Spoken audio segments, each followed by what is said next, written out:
के साथ जुड़ने के लिए। और अब आगे बात महाराष्ट्र से जुड़ी खबरों की। नेक्स्ट इन महाराष्ट्र, एक खास सेगमेंट जिसमें हम आपको दिखाते हैं भारत की आर्थिक राजधानी से जुड़ी ताजा खबरें। आइए नजर डालते हैं इस हफ्ते की महाराष्ट्र की प्रमुख सुर्खियों पर।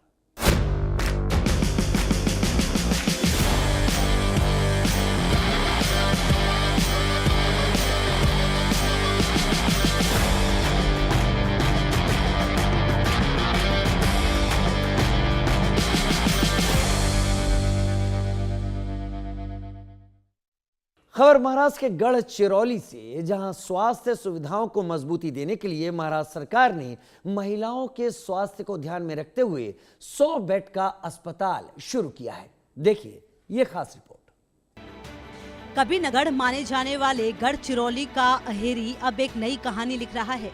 यहाँ महिलाओं और नवजात शिशुओं की देखभाल के लिए आधुनिक सुविधाओं से युक्त 100 बेड का अस्पताल शुरू किया गया है।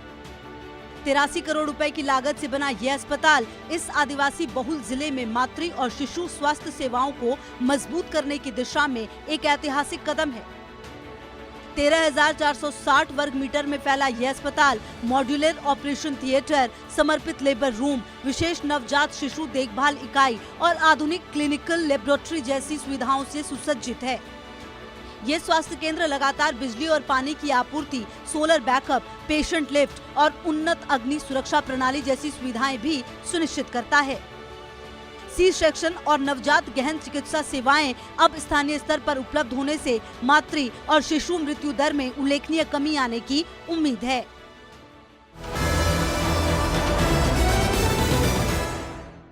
अब चलते हैं अगली खबर पर, जहां महाराष्ट्र की नई पीढ़ी के स्टार्टअप्स को बढ़ावा दिया जा रहा है। और गौर करने वाली बात यह है कि इनमें से 45% से ज्यादा स्टार्टअप्स महिलाओं के स्वामित्व में हैं। देखिए ये रिपोर्ट।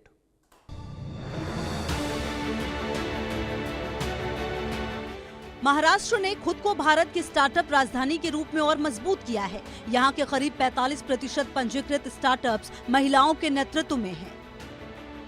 इसी सोच को आगे बढ़ाते हुए इनोवेशन महाकुंभ में एक नया प्री इंक्यूबेशन सेंटर शुरू किया गया है। ये सेंटर छात्रों को एक ऐसा प्लेटफॉर्म प्रदान करेगा जहां वो अपने विचारों को आकार दे सकें, इंडस्ट्री और निवेशकों से जुड़ सकें और ये सीख सकें कि किस तरह आइडिया को सफल स्टार्टअप में बदला जाए। ये केंद्र युवाओं को प्रोटोटाइप विकसित करने और पूर्ण इंक्यूबेशन प्रोग्राम्स के लिए तैयार होने में मार्गदर्शन देगा, जिसमें तकनीकी और वित्तीय सहायता उपलब्ध कराई जाएगी। समर्पित मेंटरशिप और मजबूत नीतिगत समर्थन के साथ महाराष्ट्र उद्यमिता के नए युग की नींव रख रहा है।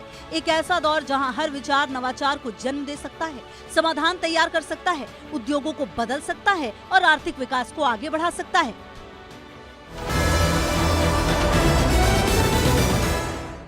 एक और खबर दिखाते हैं जो कि कुंभ मेले से जुड़ी हुई है। महाराष्ट्र में 2027 में नासिक कुंभ मेले की तैयारियां शुरू कर दी गई हैं। राज्य के अधिकारी सफाई व्यवस्था और विश्व स्तरीय इंफ्रास्ट्रक्चर सुनिश्चित करने में लगे हुए हैं। देखिए ये खास रिपोर्ट। नासिक अब भव्य कुंभ मेले की तैयारियों में जुटा है, जहां समुद्र मंथन की पौराणिक कथा जीवंत होती है। शाही स्नानों, अखाड़ा जुलूसों और मोक्ष की सामूहिक साधना के जरिए आध्यात्मिक शांति की प्राप्ति होती है। यह आयोजन 31 अक्टूबर 2026 को रामकुंड में ध्वज वंदन के साथ शुरू होगा। इसका मुख्य पर्व 2027 में होगा, जिसमें 3 अमृत स्नान 2 अगस्त, 31 अगस्त और 12 सितंबर को होंगे। इन शाही स्नानों के दौरान 13 अखाड़ों के संत महात्मा भव्य शोभा यात्राओं का नेतृत्व करेंगे, जिनमें प्रत्येक स्नान में 30 से 40 लाख और कुल मिलाकर लगभग 5 करोड़ श्रद्धालुओं के आने की उम्मीद है। 15,000 करोड़ रुपए के विशाल विकास खाके के साथ, जिसमें नासिक महानगर पालिका से 7500 करोड़ और तत्काल निविदाओं में 4,000 करोड़ रुपए से अधिक शामिल है। ये मेला विश्व स्तरीय बुनियादी ढांचा लेकर आएगा, जो आध्यात्मिकता और श्रद्धा के इस महापर्व को भव्यता से मनाएगा। इस महापर्व के लिए गोदावरी और उसकी सहायक नदियों पर 9 नए पुल, 75 किलोमीटर रिंग रोड का चौड़ीकरण और पुनर्निर्माण तथा 990 करोड़ रुपए की लागत से 18 प्रमुख शहरों की सड़कों का उन्नयन किया जा रहा है। नमामि गोदावरी अभियान के तहत 9 आधुनिक STP सीवेज ट्रीटमेंट प्लांट्स, नई सीवर लाइनों और 450 करोड़ रुपए की जल शोधन परियोजनाओं से गोदावरी के जल को पवित्र स्नानों के लिए निर्मल और स्वच्छ बनाया जाएगा।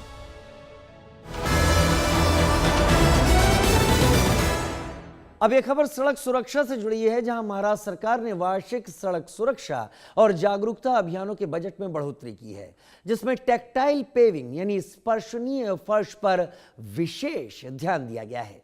ये रिपोर्ट देखिए।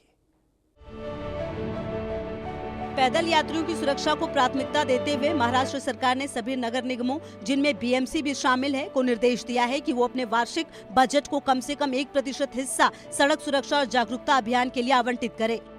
14 सूत्रीय कार्य योजना में एक प्रमुख निर्देश ये है कि सभी मुख्य सार्वजनिक परिवहन केंद्रों पर टेक्टाइल पेविंग लगाई जाए, ताकि दृष्टि बाधित लोगों की सुरक्षित आवाजाही सुनिश्चित हो सके।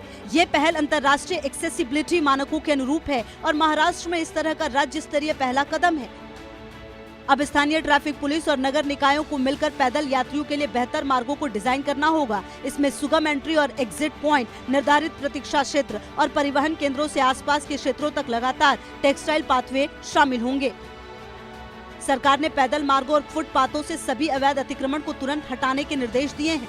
साथ ही नगर निगमों को ये सुनिश्चित करना होगा कि सड़क प्रकाश व्यवस्था, नियमित सफाई और फुट ओवर ब्रिज, सबवे और जेब्रा क्रॉसिंग पर 24/7 CCTV निगरानी की व्यवस्था हो।